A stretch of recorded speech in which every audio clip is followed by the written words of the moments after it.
Hello, my dear student. I, Mrs. N Yadav, welcome you to Lalbagh girls digital classes. आज मैं आपको class 8 science chapter number 2 microorganism के बारे में बताऊंगी। मैंने अपने लास्ट वीडियो में भी इसके बारे में बताया था। सूक्ष्म जीव क्या होते हैं मैंने आपको बताया था। आज मैं आपको सूक्ष्म जीव कहाँ पाए जाते हैं, ये हमारे लिए कैसे लाभदायक कैसे हानिकारक होते हैं, इसके बारे में बताऊँगी। सूक्ष्म जीव हमारे लिए कैसे लाभदायक होते हैं आपने देखा होगा। ये कहाँ पाए जाते हैं? ठंडी से ठंडी जगह, गर्म से गर्म जगह, मनुष्यों में, जंतुओं में, हर जगह सूक्ष्म जीव पाए जाते हैं। मेडिसिन्स में हर जगह सूक्ष्म जीव पाए जाते हैं। आपने देखा होगा दही, ब्रेड, केक, डोसा, इडली जो कि सब लोग खाते हैं आजकल, इन सब में ही बैक्टीरिया होते हैं। बैक्टीरिया से ही ये फर्मेट होते हैं। फर्मेंटेशन इनमें इतना तेज होता है। मैदा लिया आपने, मैदे में पानी डाला, पानी में ईस्ट डाला और डो डबल हो गया। यानी कि कैसे वो डो डबल हो गया, उसने श्वसन करके कार्बन डाइऑक्साइड बना उसमें और वो डो डबल हो गया। यानी कि फर्मेंटेशन हुआ उसके अंदर, मल्टीप्लिकेशन हुआ उसमें, इसलिए ये डो डबल हो गया। नेक्स्ट है सूक्ष्म जीवों का इकोनॉमिक वाणिज्य में क्या उपयोग है।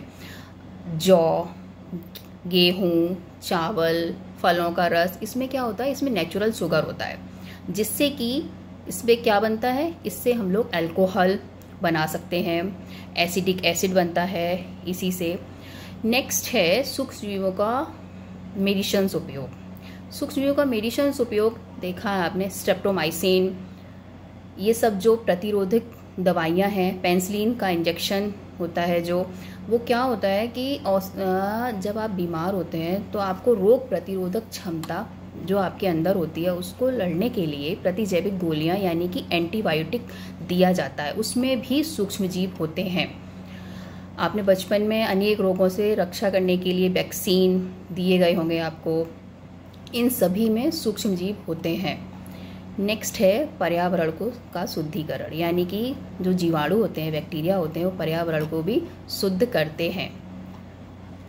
और अक्सर आपने देखा होगा, अब हम बताते हैं आपको हानिकारक सूक्ष्म जीव। सूक्ष्म जीव अनेक प्रकार से हानिकारक होते हैं। कुछ सूक्ष्म जीव मनुष्य, जंतु एवं पौधों में रोग उत्पन्न करते हैं। रोगाणु अथवा इनको रोगजनक कहते हैं। मनुष्य में रोगकारक सूक्ष्म जीव क्या क्या होते हैं? मनुष्य में श्वास द्वारा, पेयजल एवं भोजन द्वारा हमारे शरीर में ये प्रवेश करते हैं। संक्रमित व्यक्ति के सीधे संपर्क में आने से भी माइक्रो ऑर्गेनिज्म हमारे बॉडी के अंदर आ जाते हैं। आपने देखा होगा किसी को जुखाम है, आपने तो पानी पिया नहीं, आपने तो भोजन कोई गलत खाया नहीं, बट फिर भी आपको जुखाम है, क्योंकि जिसको जुखाम था आप उसको सीधे संपर्क में उसके आ गए हैं। यानी कि सूक्ष्म जीव वायु में भी होते हैं। हैजा है, जुखाम है, चिकन पॉक्स है, टीबी है, ट्यूबरक्लोसिस है, ये सब हमें माइक्रो ऑर्गेनिज्म की वजह से ही होते हैं। माइक्रो ऑर्गेनिज्म डेंगू के वायरस का, हम मलेरिया, डेंगू अथवा ये सब क्या हैं, ये प्रोटोजोआ से होने वाले रोग हैं और ये सब किससे आते हैं, ये हमें माइक्रो ऑर्गेनिज्म से ही मिलते हैं। अब मैं आपको बताऊंगी कुछ डिजीज़ और वो किस कारण से होती हैं। टीबी जीवाणु से होती है। क्यों होती है? वायु में जीवाणु के कारण होती है।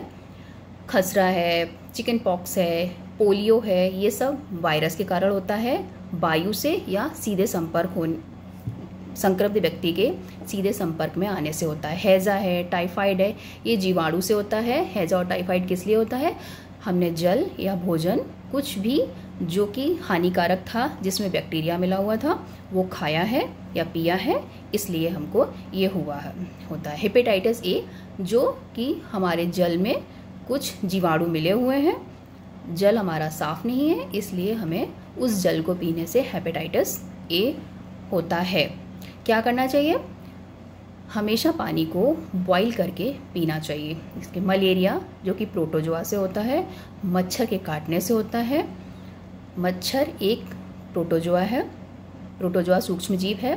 क्या करना चाहिए? हमेशा मच्छरदानी या मच्छरदानी लगा के हमें सोना चाहिए। पौधों में रोग उत्पन्न करने वाले भी बहुत सारे सूक्ष्म जीव होते हैं। इन सब के बारे में मैं और डिटेल से आपको बताऊंगी अपने नेक्स्ट वीडियो में, और इसका असाइनमेंट भी दूंगी मैं आपको। तब तक के लिए ओके, थैंक यू।